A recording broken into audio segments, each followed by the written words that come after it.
magpakailanman hindi magbabago.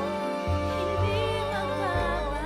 Ang sinisigaw nitong ating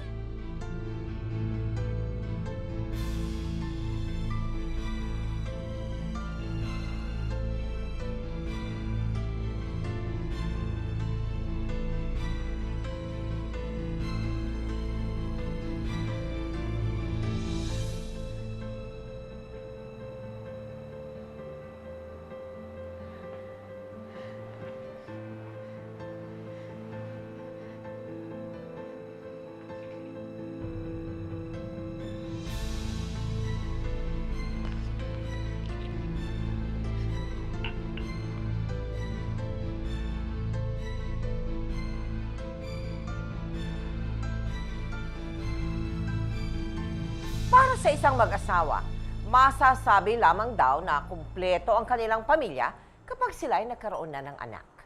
Pero paano kung sa kabila ng mga ginawa na nilang mga paraan ay hindi pa rin sila nabibiyayaan ng isang supling?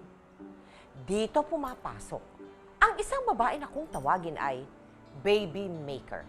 Kapalit ng kaunting halaga, pauupahan niya ang kanyang matres. At sa loob ng 9 na buwan, dadalhin sa kanyang sinapupunan ang isang sanggol na kailanmay hindi niya maituturing na sarili niyang anak. Ito ang totoong kwento ng ating episode ngayong gabi na pinamagatang Sinapupunang Paupahan, The Nanette Villegas Story.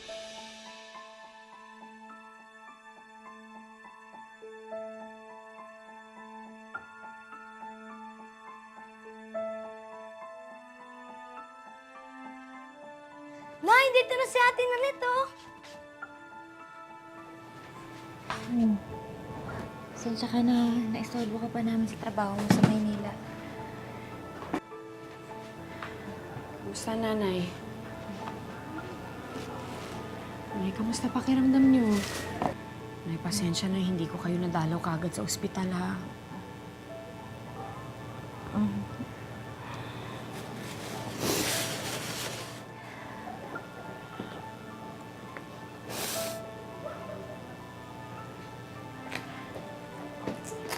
Ate? Ate? Biglaan naman kasi nangyari kay nanay. Parang hapon lang. Masigla naman siya, malakas naman siya. Tapos biglang malala na pala. Ano bang sabi ng doktor? Matagal na raw yung tumor sa tiyan ng nanay. Hindi lang niya pinapatignan. Pagkatapos nung natumba siya sa banyo, pumutok na yung bukol. Cancerous daw yung bukol. Hindi ko maintindihan yung sinasabi ng mga doktor. Basta Eh, bakit pa siya pinauwi dito sa bahay? gusto nila i-chemotherapy ang nanay. Nandito wala naman tayong ganun pera. Yung asawa ko nga, binenta na yung lupa namin eh. Sa dami ng mga kailangan bilhin gamot.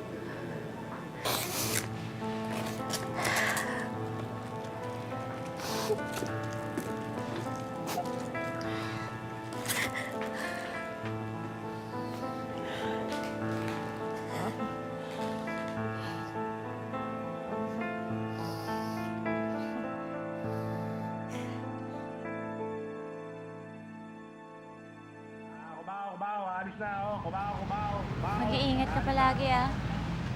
Walang mag-aalaga sa'yo doon, kaya alagaan mo sarili mo. Huwag ka magpupuyat. Ate, mahirap po ba yung trabaho niyo sa Maynila? Naku, hindi naman. Indera lang naman ako dun eh. Magbibenta ka lang, parang yung trabaho ni nanay sa palengke noon. Ah, parang ganun din naman pala.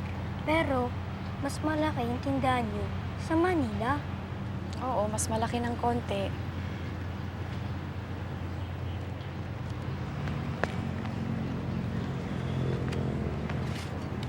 Ate, oh.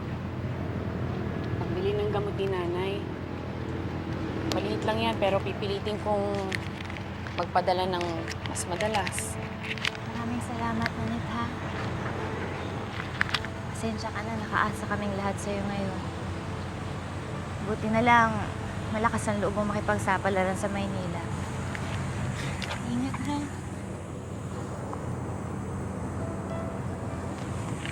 Ingat ka po.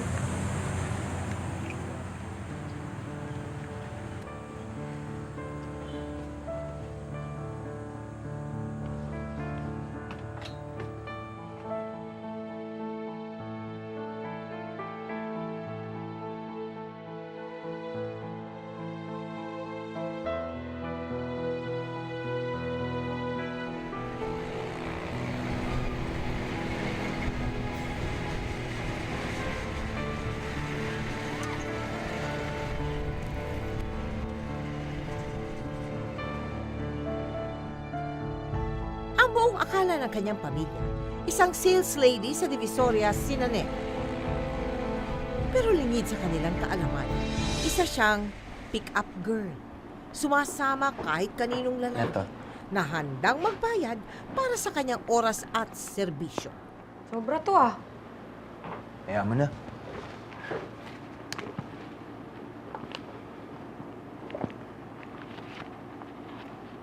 May sakit ka ba? Kanina ka pa nakabusangot eh.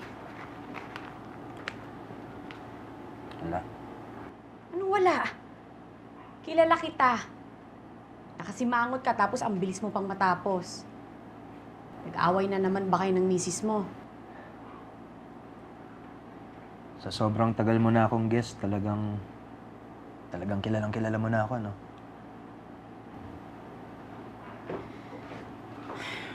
Sige na. Ubusin na lang natin ang 2 oras.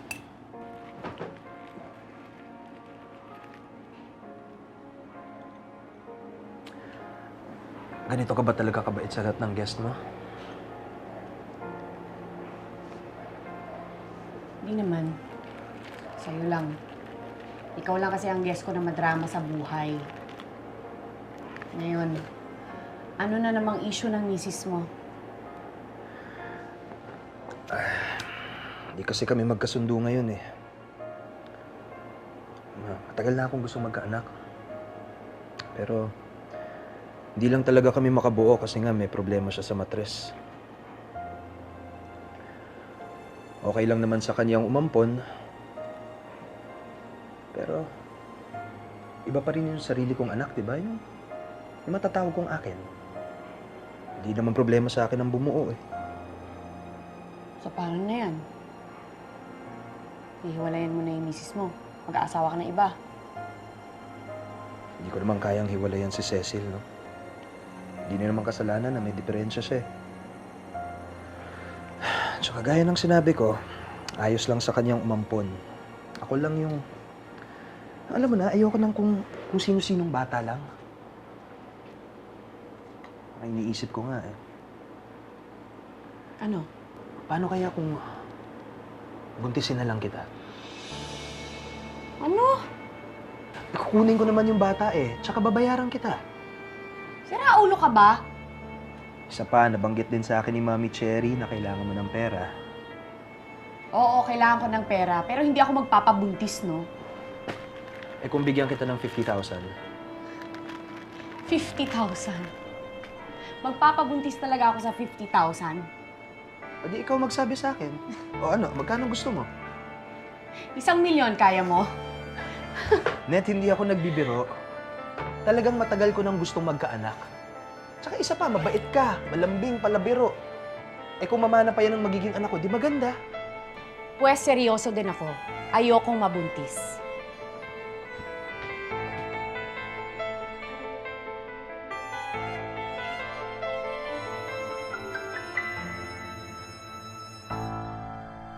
Ano bang gusto mo? Buong araw ka na nakahilata dito. May pagsain, hindi mo wala nagawa. Wala kang bigas! Wala kang iniwang pera! Pa? Mga dito? Ayok ka! Buntis ako! Yan siya mo na lang may dadahilan mo? Ha? Ikaw lang naman may gusto niyan, di ba?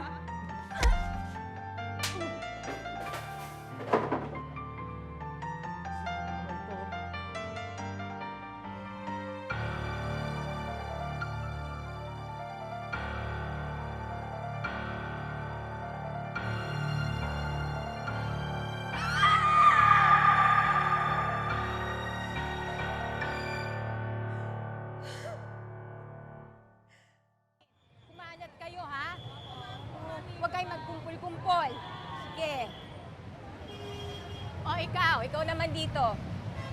Ikaw, Net, naku,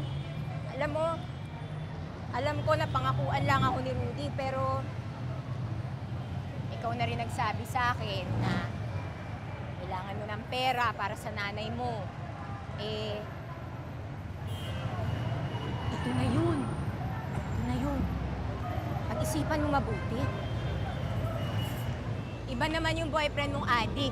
Adik nga, adik. Oh, wag mo nang isipin yun. Diyos ko. Pero ito, itong Rudy na to, kilala ko to. Maayos ka usap.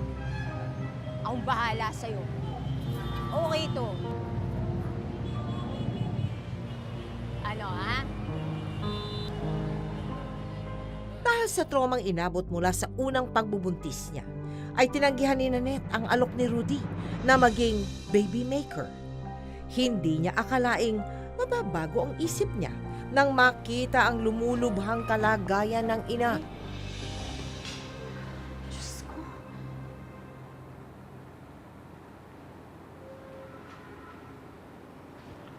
Ano mo yun?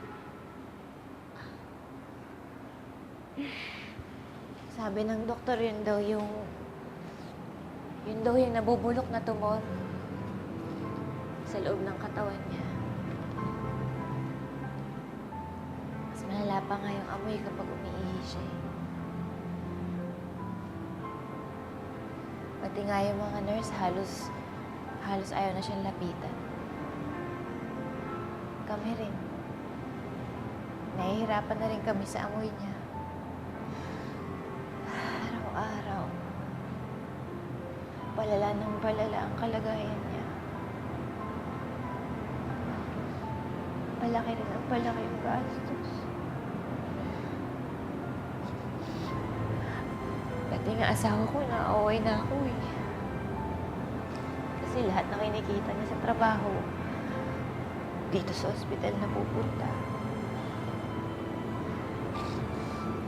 Gusto ko na rin makatulong.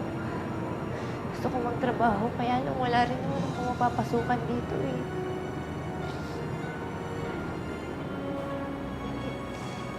Ikaw na lang talaga ang pag-asa namin.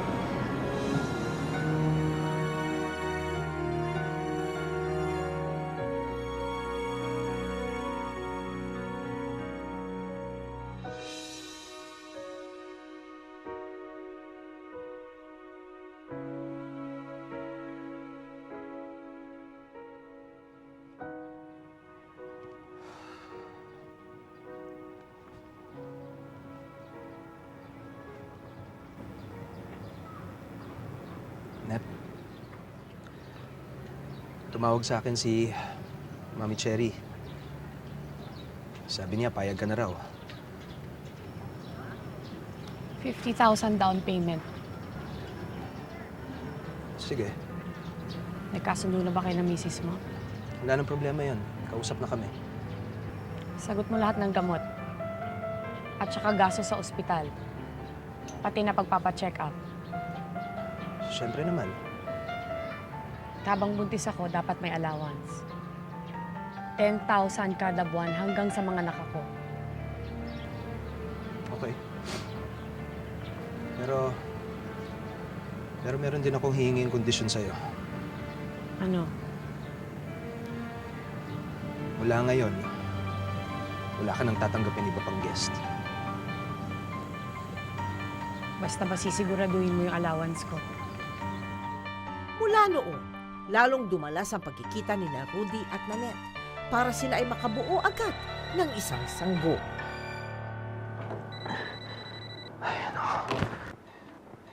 Patawag ng tawag si Cecil. Nahanap na ako. Hindi ba niya alam na magkasama tayo? Hindi eh. Akala ko ba alam niya tong plano mo? Hindi pa namin napapag-usapan. Tinanong kita dati, sabi mo payag na ang misis mo. Ano bang kinainit ang ulo mo? Mapapapayag ko naman yun eh, basta maipaliwanag ko na. Papayag din si Cecil. Gago ka rin pala eh. Babae din ako. Alam kong hindi madaling matatanggap ng misis mo to. Sabi mo sa akin, kapag ayos na kayong dalawa. Ano bang problema mo? Pwede ba huwag ka na masyadong mag-alala? Tigilan mo nga ako. Niloko mo ako, Rudy. Ang pinaka-ayoko sa lahat, yung niloloko ako. Wala na ako ibang ginawa kundi makipaglokohan dito sa ibang guest ko. Akala ko pa naman iba ka.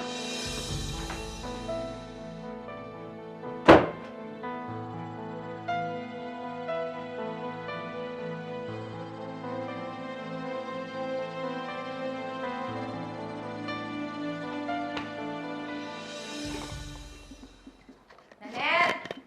Oh! Tinawagan ako ni Rudy. Hindi mo daw siya tinetext back.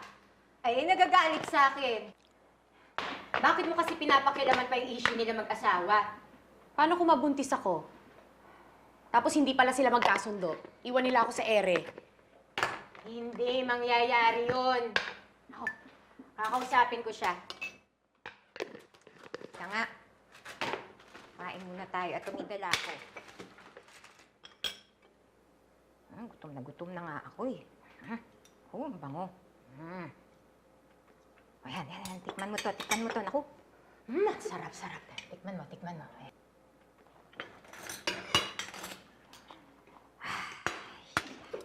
Makakain na rin sa wakas. Kanina pa ako nagugutom eh. Sarap.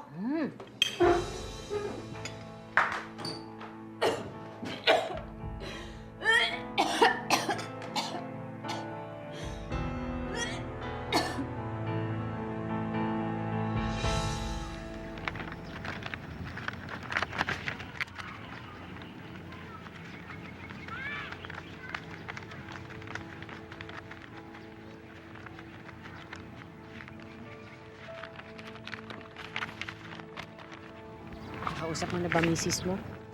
Di pa eh. Out of town siya ngayon, may inaasikasong business sa Cebu. Pero pagbalik niya, mag-uusap na kami.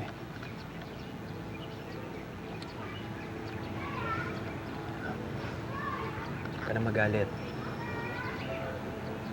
Hindi ka na, pumunta na tayo sa motel. Bumuo na tayo ng baby. Hindi na kailangan. Bakit? Buntis na ako. Talaga? Ibig mo sabihin, magiging tatay na ako? Maraming salamat. Rudy, wala nang atrasan to. Kailangan sabihin mo na to sa misis mo. Sasabihin ko sa kanya. Rudy, seryoso ako. Hindi na ako makikiusap ulit. Dahil hindi lang naman para sa akin itong hinihili ko eh. Buhay to ng nanay ko. Buhay ng anak mo.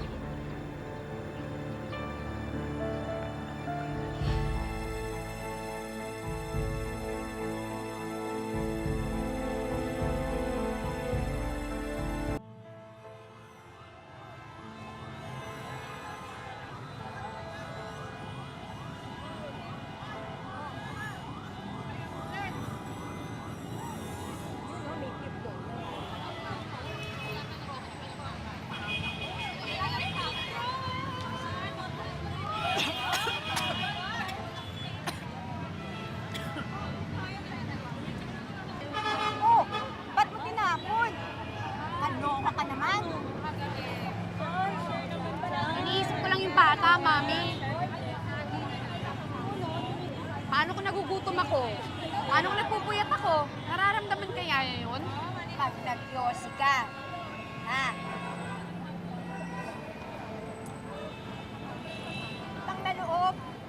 Hala ka na nga. Kung naman anak yan. Yun na nga yung sinasabi ko sa sarili ko, Mami eh. Pero bakit ba yung nararamdaman ko?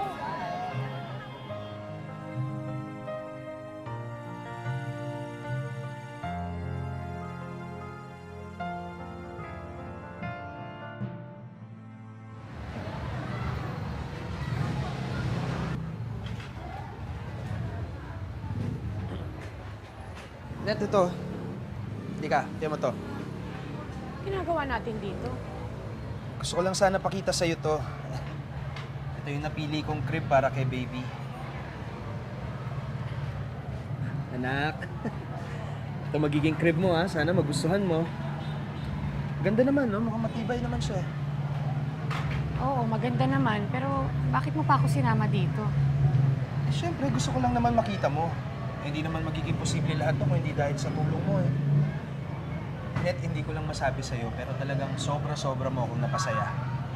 Maraming salamat talaga. Sabi mo na ba sa misis mo? Hindi pa. Bumubuelo pa ako sa kanya. Hanggang ngayon? Rudy, lumalaki na yung tiyan ko. Araw-araw nagsusuka ako. Araw-araw masama ang pakiramdam ko. Sana pwede ko ring sabihin na bumubuelo pa ako. Umiinit naman ang ulo mo eh. Paano hindi iinit ang ulo ko? Tatay ka na, anak mo to. Aayusin ko naman eh. Bigyan mo lang ako ng konting oras para makausap si Cecil. Natatakot lang ako sa sasabihin niya eh. Hindi mo rin kasi alam kung paano siya magalit. Eh ako sa tingin mo, hindi ako natatakot? Natatakot din ako, Rudy. Pakiramdam ko, hindi ko alam tong pinasok ko. May batang nabubuo sa loob ko. Alam mo ba kung anong pakiramdam nun? Ang dali sa'yo ngumiti-ngiti, palibhasa, tagabayad ka lang eh. Wala kang kailangang bitbitin. Habang lumalaki ang tiyan ni Nanette, hindi niya inasahan na kasabay ng kanyang pagbubuntis. Sari-saring emosyon ang hihipo sa kanyang pagkatao. Unti-unti niyang mararamdaman ang pagiging isang ina.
Baby, dali ka na! Sige po, bye-bye po. Makalipas ang ilang buwan na hindi nagpaparamdam si Rudy, ay labis nang nag-alala si Nanette. Kung saan-saan siya nagtanong at naghanap hanggang sa matunto niya ang lugar na pinapasukan ni Rudy. Maload na yan sa van. Dali na kaagad nila matunaga yung ball bearings ha. Alam niyo naman na yung naghihintay ng mga hapon na yun eh. Sige, ayos yan. Bilisan niyo na lang mag-load niyan ha. Rudy, Net, ba't ka pumunta dito? bakit hindi mo sinasagot yung mga text ko? Nasaan yung allowance ko? Bakit ka pa nga pumunta dito? Nasaan na nga yung allowance ko? Ilang buwan ka nang hindi nag-aabot, Rudy. Kailangan ko ng pambili ng gamot ng nanay ko. Eh, sorry pero wala na akong mabibigay sa'yo. Anong wala na? Paano to? Kinausap ko na si Cecil. Eh, galit na galit nga sa akin eh. Gusto kong hiwalayan. Hindi siya pumayag sa napag-usapan natin, kaya wala akong mabigay sa'yo. Hawak niya lahat ng pera ko. Ganun-ganun na lang? Hindi pwede gawan mo ng paraan to. Sorry, Net, pero eto lang ngayon. Sige na, umuwi ka na. Kailangan kong bumalik sa trabaho. Eh, hayop ka pala eh. Pagkatapos mo ako buntisin, ganun-ganun na lang? Maingay. Rudy, hindi mo pwede gawin sa akin to. Kailangan ng nanay ko ng gamot. Tulungan mo ako. Sige na, sige. Gagawan ko ng paraan yan. Okay? Pero maghintay ka lang ng konti. Bibigyan rin kita. Hanggang kailan? Hindi ko pwedeng pag-antayin ng nanay ko. Kailangan na kailangan niya ng gamot. Sabi ko nga, gagawan ko ng paraan yan eh. Nakisesil nga yung pera eh. Pero mabuti pa umuwi ka na. Rudy, kailangan mo ako tulungan. Tutulungan kita. Baka lang may makakita pa sa atin. Isumbong ako kay Cecil. Tulungan kita. Maghintay ka lang.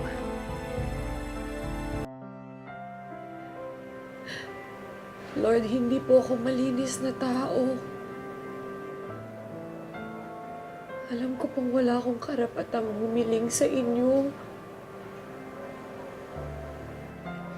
Pero hindi ko na ho alam kung anong gagawin ko eh. Wala na po akong ibang malalapitan.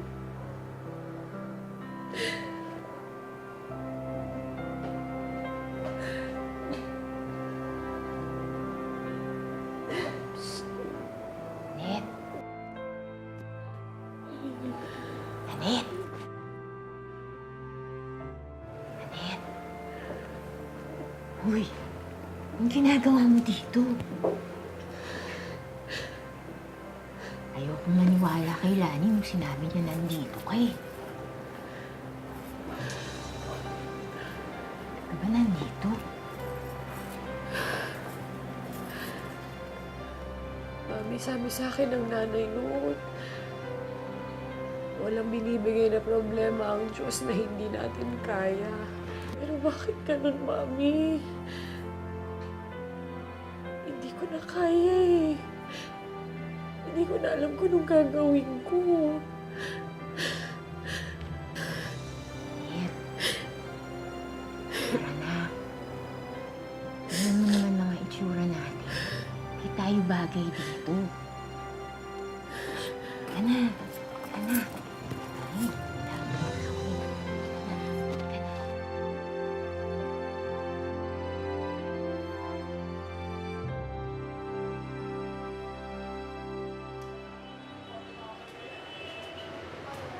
Net, sorry ha. Nakukonsensya kasi ako eh. Alam ko, ako pumilit-pilit sa'yo na pagkatiwalaan mo Rudy na yan. Under the sayang ng paligamo yan.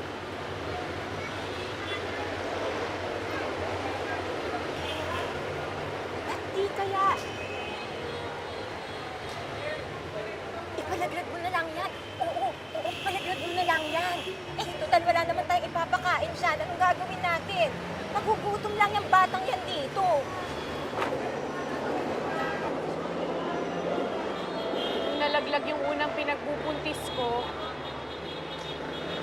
ramdam ko kalahati ng kaluluwa ko namatay eh. Ayoko, Mami. Hindi ko kaya. Ayoko. Hindi ko kaya, Mami.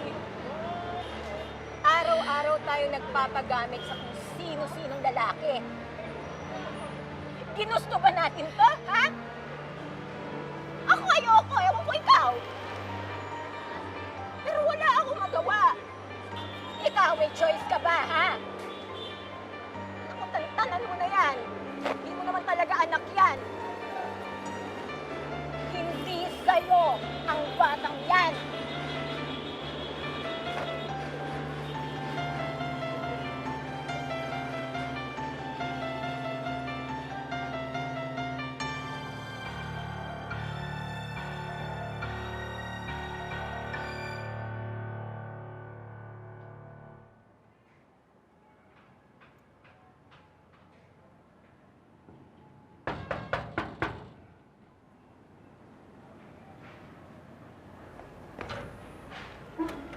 Ano po yun? Miss, dito ba nakatira si Nanette? Si Nanette po. Nanette, may naghahanap sa'yo. Sige po. Okay, salamat.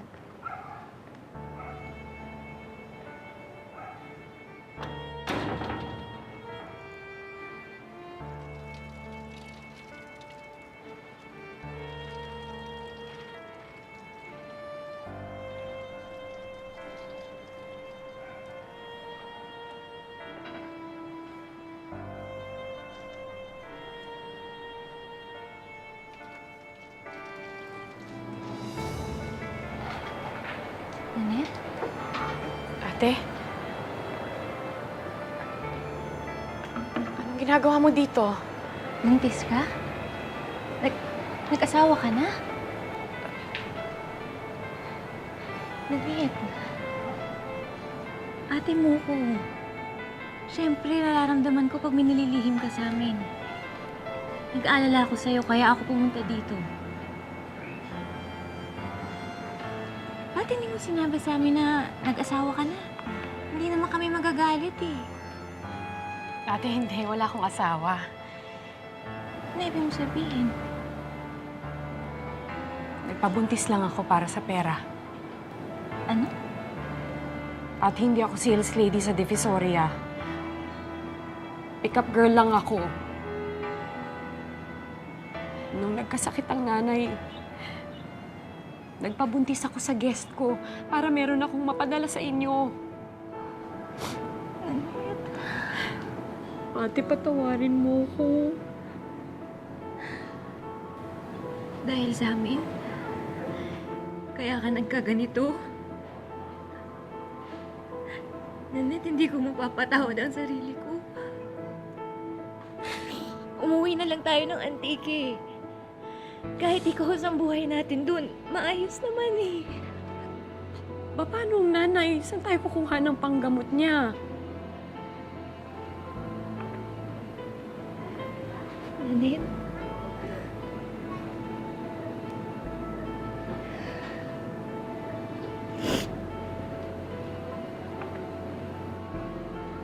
tinigil na nila ang chemo ni nanay. Kasi hindi na tumatalab yung mga gamot. Sumuko na sige.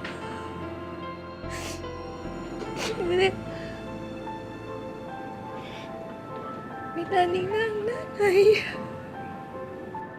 Ate, hindi. Hindi sila pwede sumuko. Kailangan nilang gumawa ng paraan. Sumuko na sila. Hindi, ate.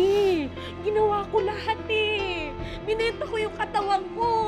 Nagpabuntis ako, ate. Hindi pwede. Wala nang saysay yun. Wala na, ate. Hindi. Kailangan nilang gumawa ng paraan, ate. Hindi sila pwede sumuko.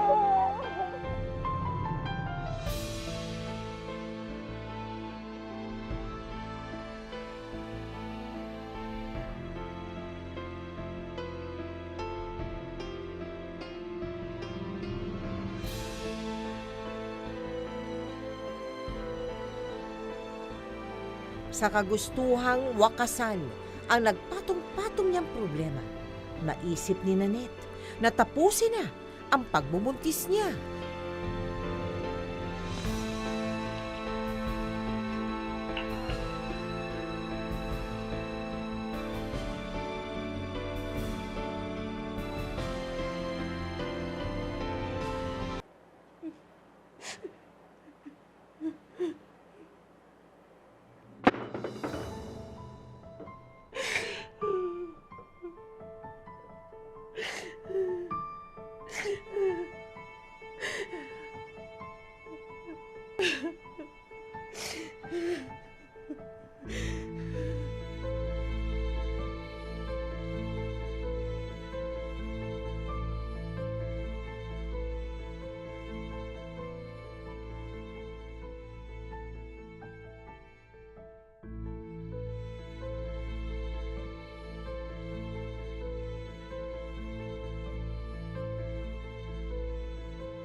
Anak ko to, patawarin mo ako, anak. Patawarin mo ako, anak. Hindi ko kaya, anak. Hindi ko kaya. Ano nangyayari sa'yo? Mami, hindi ko kaya, Mami. Hindi ko kaya, Mami. Hindi ko ginusto to, pero anak ko to, anak ko to. Anak ko to. Patawarin mo ko, anak. Patawarin mo ko, anak. Matapos magdesisyong ituloy ang pagbubuntis niya, ay sunod namang pinaghandaan ni Nanette ang panganganak niya. Nagsimula siyang magtinda-tinda upang kumita ng kahit kaunting pera.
lakas ng loob mong magpakita pa dito? Tropa ko lahat ng tambay dito. Gusto mo pabanatang kita? Ayoko ng gulo, Net. Gusto ka lang sana namin makausap. Asawa ko, si Cecil. Nakapag-usap na kami. Hindi na aalis si Cecil, pero hindi rin namin pwede kunin yung pinagbubuntis mo. Anong gusto mong gawin ko?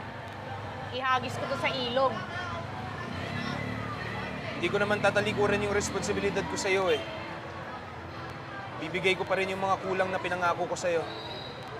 Ano ba sa tingin mong ginawa mo? Ilang buwan akong naghintay ng padala mo. Nanet, babae rin ako. Alam ko, mali yung ginawa ng asawa ko sa'yo. Pero sana, intindihin mo rin ako. Para alagaan ang anak ng asawa ko sa ibang babae. Parang kumuha na rin ako ng kutsilyo na isasaksak ko sa sarili ko. Nanet, hindi ako bato. Araw-araw, ang batang yan ipapaalala sa asawa ko ang kakulangan ko.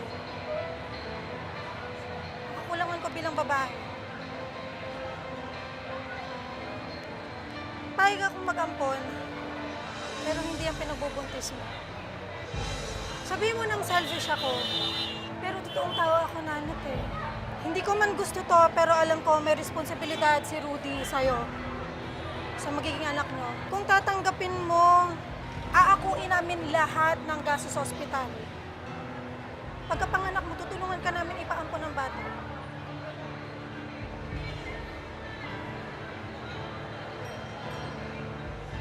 Bibigay ko sa'yo lahat ng nagkasunduan natin, pera, Net. Pati na rin yung mga kulang. Tanggap ko na naman na kailangan ko talagang pumili eh. Kailangan ko talagang pumili kung si Cecil yung talagang kagustuhan ko magkaanak. Sorry kung nagulo ko yung buhay mo. Pero hindi ko kayang mabuhay nang wala si Cecil.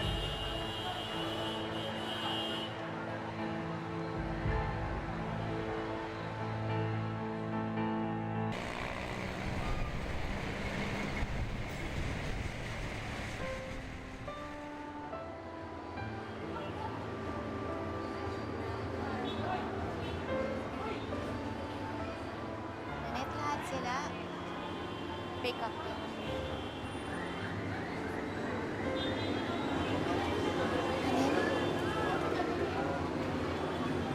Nanet, patawarin mo ako. Nasira ko buhay mo.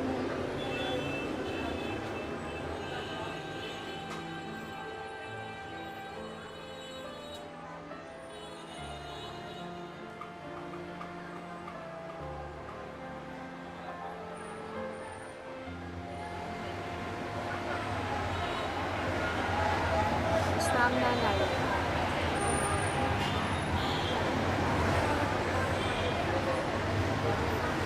Ako man ang nanay.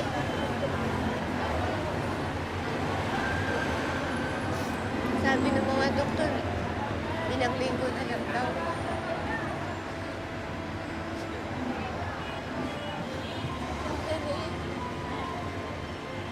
Ayaw mo bang umuwi sa amin? Para makita si nanay. Gusto ko, ate. Gusto ko. Pero baka hindi ko pa kayang bumiyahe.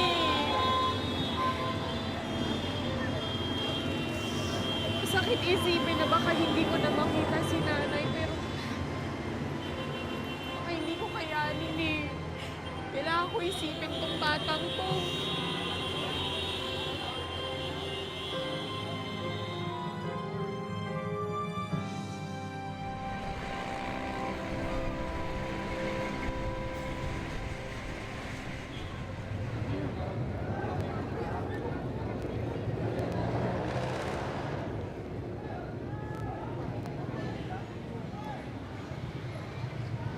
Hindi ka pa ba titigil sa pagtinda? Binilang ko. Ilang linggo pa ako bago ako manganak. Pero huwag kang mag-alala, ite-text kita kung wala ka dito. Panggastos mo. Sensya na, natagalan ng konti, ha? Salamat. Hindi mo naman kailangan pumunta dito eh. Sana, pinadala mo na lang. Baka maging issue pa to sa misis mo.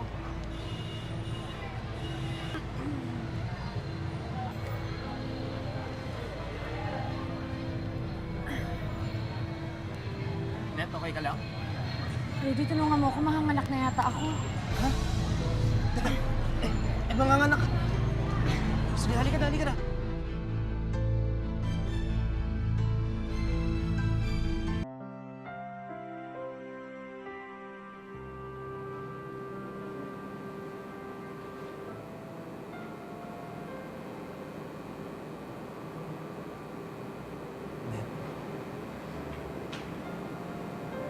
Net, lalaki siya.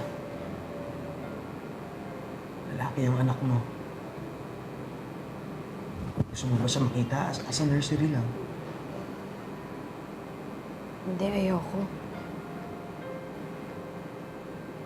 Lalo lang ako masaktan kung lumapit ako sa kanya. Gusto ko na matapos to. Kung okay lang, Rudy, kukunin ko na yung pera. Sabi mo naman, ibibigay mo yung napagkasunduan nating presyo, di ba? Gusto ko na umalis dito. Kayo na lang bahalang magpaampun sa bata. Yun nga yung dahilan eh. Gusto sana kitang makausap. Pero ayoko na sana ipaampon yung bata.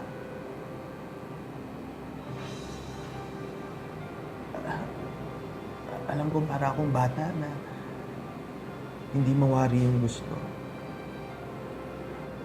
Pero nung pinahawak sa akin ng doktor kanina, pakiramdam ko naging buo ako.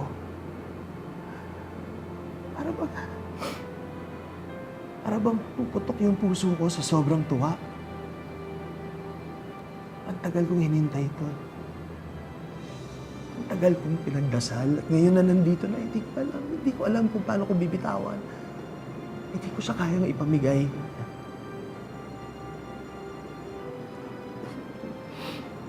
Bahala na, hindi ko alam kung paano ko sasabihin kay Cecil. Pero anak ko yan eh, hindi ko mapapamigay.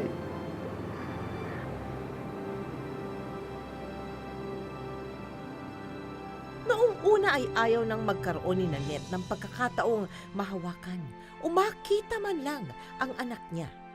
Pero matapos makita ang sayang na idulot ng sanggol kay Rudy, nagbago ang isip ni Nanette.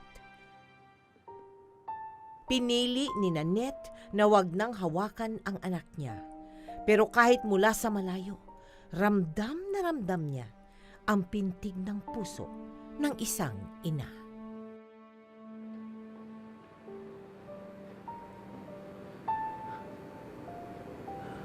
Cecil?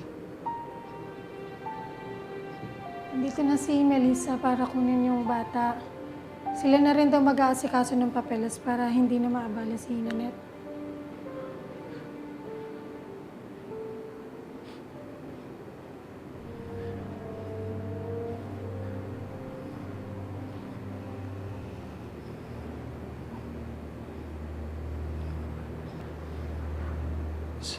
Cecil, sorry, pero anak ko to eh. Hindi ko siya kayang ipaampon. Rudy, anong sinasabi mo na pag-usapan na natin to? Alam ko pumayag na ako, pero hindi ko naman akalain na ganito mararamdaman ko eh. Napag-usapan na natin to, Rudy. Kukunin na ni Melissa ang bata. Cecil, sandali. Alam ko wala akong karapatang maging ina. Dahil wala naman ako kakayahang buhayin ng batang yan eh. Pero hindi ko mapigilan yung sarili ko. Cecil, anak ko siya. Ayoko siyang mabulok sa bahay ampunan. Gusto ko siyang makapag-aral. Gusto ko siyang magkapamilya. Gusto ko siyang magkaroon ng buhay na mas maayos sa buhay ko. Pero hindi ko naman siya mabibigyan nun eh. Cecil, ikaw ang kailangan ng batang yan. Kayo ni Rudy. Hindi ako madalinong tao, pero alam ko mabuti kang tao. Alam ko mabuti kang asawa. At sigurado kong magiging mabuti kang ina.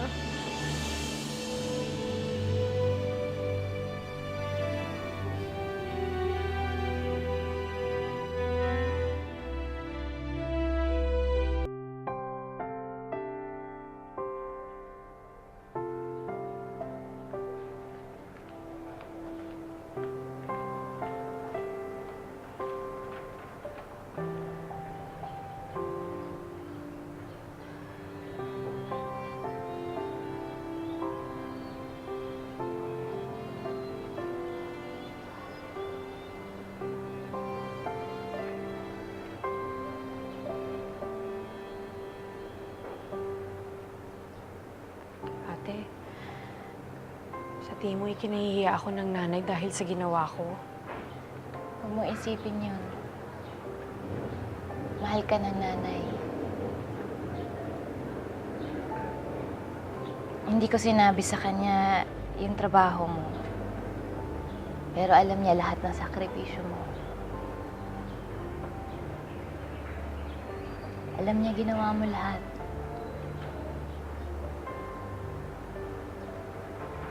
Alam niya at alam ng Diyos na mabuti kang anak.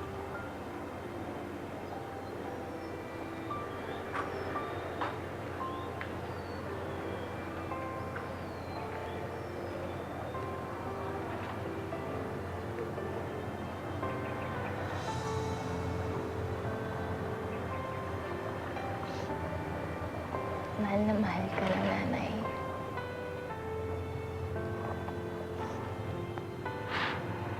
Mahal ka namin. Kahit ano pang ginawa mo.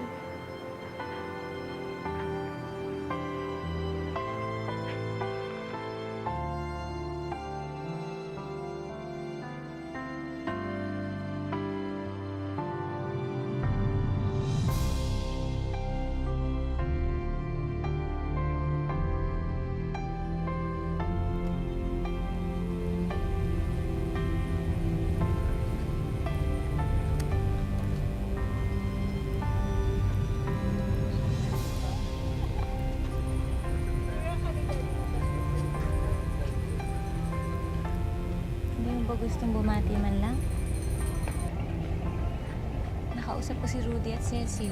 Payag naman silang makita mo yung bata. Hindi na, ate.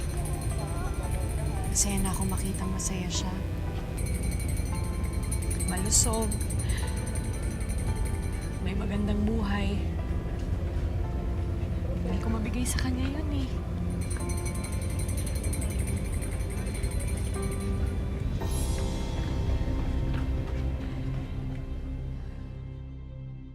Kamusta ka na ngayon, Nanette? Anong trabaho mo? Nag-extra po ako minsan sa kantin po. Alam mo, darating ang araw, mag-aasawa ka, kakaroon ka ng anak, may pamilya ka. Ano bang planong ganun sa buhay mo? Siguro po, pagka dumating po yung lalaking yun na kaya niya tanggapin kung ano ako dati at kung ano po ako ngayon. Hindi ka ba nagsisisi nung nakita mo siya na malaki na? Hindi naman po ako nagsisisi kasi masaya rin po yung naging mama tsaka papa niya po. Tsaka pati po siya, masaya na rin po sa ano niya. Kaya nalalagyan niya ngayon na masayang pamilya na po sila eh. Mula nang naging baby maker ka, meron ba nagbago sa buhay mo? Naging matured po yung pag-iisip ko. Aha, bakit? Ba't mo nasabi yun? Ngayon po kasi parang mas ko po yung kung ano talagang kailangan natin gawin para mabuhay.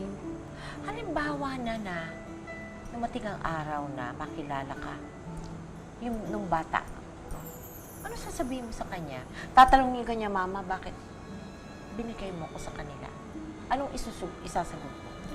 Sasabihin ko po siguro sa kanya na mas maaalagaan ka nila, mabibigyan ka nila ng magandang buhay, mapapag-aral ka nila ng maayos. Yun po. Hinahangaan kita at hindi mo pinalaglag yung anak mo. Natutuwa ako na malaman na inisip mo rin pala. No? Inisip mo rin yung dinadala mong bata at minabuti mo na ilwal na lang siya imbis na siya ay ipalaglag. Kaya humahanga ako sa iyo na kahit sa hirap ng buhay, ganun ang ginawa mo sa batang dinadala mo sa iyong sinapupunan. Congratulations sa iyo. At maraming salamat sa istorya na ibinigay mo sa amin sa magpakailanman. Maraming salamat. May kanya-kanya tayong dahilan kung bakit natin ginagawa mga bagay na makapagpapabago sa buhay natin o sa buhay ng ibang tao. Para man sa ina o para sa pansariling kapakanan ang naging motibo ni Nanette sa kanyang pagiging baby maker.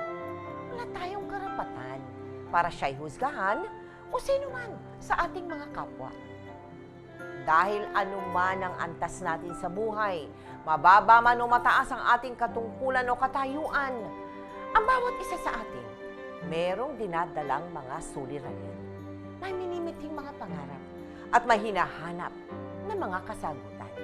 Kaya sa halip na manghusga at mang-alipusta ng iba, dapat tayo ay magtulungan at magdamayan. Ngayon, bukas at magpakailanman. Kayo ba ay naniniwala na ang isang lalaking sisigatida pwede na rin maging pinabait o bakla? Galit na galit ka daw sa mga bakla. Asar po ako pag nakita ko sila na nakasuot ng pambabae, parang feeling ko pong sagwa-sagwa. At what point dumating yung kakaibang damdamin mo? May dumating pong isang lalaki doon. Na araw-araw parang gusto ko na siya makita. Tunghayan po ang isang napaka-interesting episode na pinamagatang Siga Noon, Becky Ngayon, na Christopher Aguinaldo Story.